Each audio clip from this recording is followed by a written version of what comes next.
The area has got a lot of Iron Age and Roman archaeology known, although very little of it is actually understood. Not far to the south, you've got a big hill fort called Bury Wood Camp that was partly excavated in the 1960s, and that dates from about the 6th century BC down to about the 1st century BC. To the north, recent excavations have established that underneath Malmesbury, which is a nice Saxon town with medieval defences, that those medieval defences are actually built on top of an Iron Age hill fort. The Castle Combe site actually had a full geophysical survey undertaken on it in March 2007, using both magnetometry and electrical resistance survey. What that survey produced was a very, very clear plan of all the medieval activity. Everything associated with the castle, various outbuildings in the various baileys beyond the keep of the castle. But because there's so much medieval activity, it's impossible to discern whether there might be anything that relates to an earlier phase of occupation, such as an Iron Age roundhouse. You cannot see stuff like that because there's so much medieval activity. However, if you look at the plan of the earthworks of the castle complex, there are some curious features of the plan that strongly suggest what may be the plan of an original Iron Age hill fort, which is subsequently adapted in the medieval period by the castle builders. What we've got here is the Ordnance Survey map of the site. And the first thing you can see here is this triangular shape, and that's dictated by a steep valley here, a steep valley here, coming to a point. And then we've got all the earthworks, the humps and bumps, banks and ditches associated with the medieval castle. But to me as a landscape archaeologist, there is one thing that leaps out here, and that is this curious kink that we see here. That suggests that this is a much earlier earthwork, and we can see that the ditch would have come through here, but is now overlain by a component of the medieval castle. Looking at this plan, I would suggest that this triangle here is a very strong contender for being the original Iron Age hill fort. And of course, because it's on such a prominent location, only easily approached from the plateau this way, it would have immediately stuck out to somebody wanting to build a castle.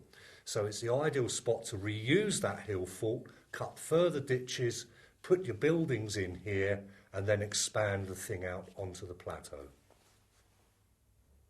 George Pullet-Scloop, who was the local archaeologist and the lord of the manor, he also did some sort of investigations on the castle site itself, and he found various Saxon artifacts and buckles and spearheads and things like that, arrowheads that were obviously of Saxon origin.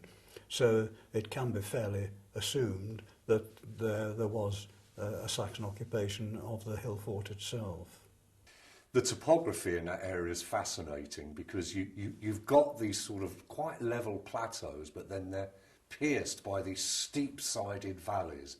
So you get a lot of these sort of natural promontories coming to a point that have very commanding views and can be seen from quite some distance.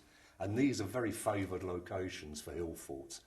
The two we've already mentioned, Bury Wood and the one that we know at Malmesbury, occupy identical locations. And they also lend themselves to the creation of hill forts because, if you like, they're triangular in shape, and two sides of that triangle are already steep natural slopes. So it doesn't actually take that much effort to enhance two sides, and certainly when viewed from the outside gives the impression of a massive sort of defensive circuit. Then all you've really got to do is dig a much larger ditch and create a bank across the level approach. So what you would have seen there is a promontory with quite a large earthen bank, possibly with a low wall or a timber palisade on the top. And of course, unlike today, it would have been clear of trees, so it would have been highly visible. Hill forts can be very difficult things to try and describe and understand without excavation, and of course there hasn't been any at Castle Combe. But the majority of them, certainly by the Middle Iron Age, which is the period of about 500 down to 100 BC, seem to be sort of major, if you like, service, economic and perhaps political centres in the landscape. So scattered around the landscape, you'd have small farms, probably extended family units.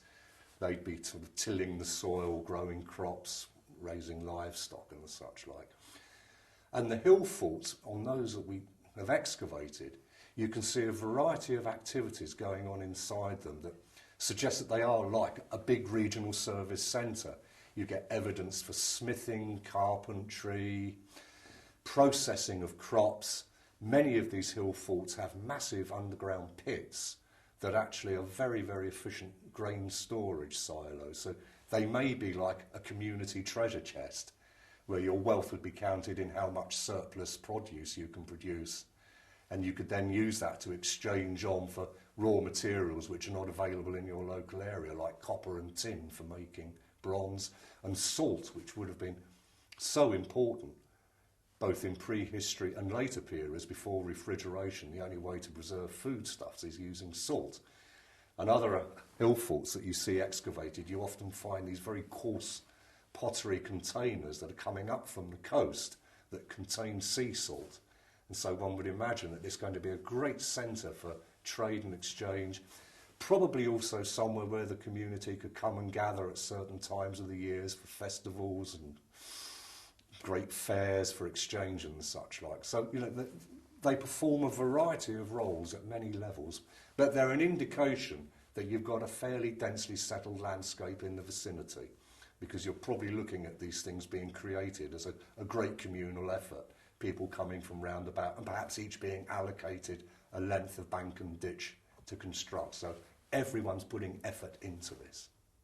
From what we can see going on in Wiltshire and southern Gloucestershire, it would appear that many hill forts have actually gone out of use pretty well by the time of the Roman conquest, because there are changes going on in Iron Age society which seem to point to the creation of much larger sort of tribal units, some of whom are perhaps ruled by kings, because you get late Iron Age coins where you get the name of an individual and then they style themselves Rex, which is Latin for king, which also suggests that there's already contact with Rome through trade and diplomatic relations. But many of the hill forts in this area do seem to be abandoned about a century before the Roman conquest. However, they are no doubt still important features in the landscapes of the local population. They will still mean something and represent something. We also see, as I mentioned, Roman villas developing close to hill forts. And the chances are that these are villas that are not the homes of immigrants, but are probably members of the local Iron Age aristocracy who have made the successful transition to becoming Romanised country gentlemen and landowners. And as they accrue wealth, they start to build in the new style of the new masters. So I think we're probably seeing the same population, perhaps keeping the same sort of aristocratic ruling classes. And the farms in the area will continue on into the Roman period. The villa will now become the new focus of attention, much like the hill fort had been, but that would now be the great sort of economic and political centre for the region.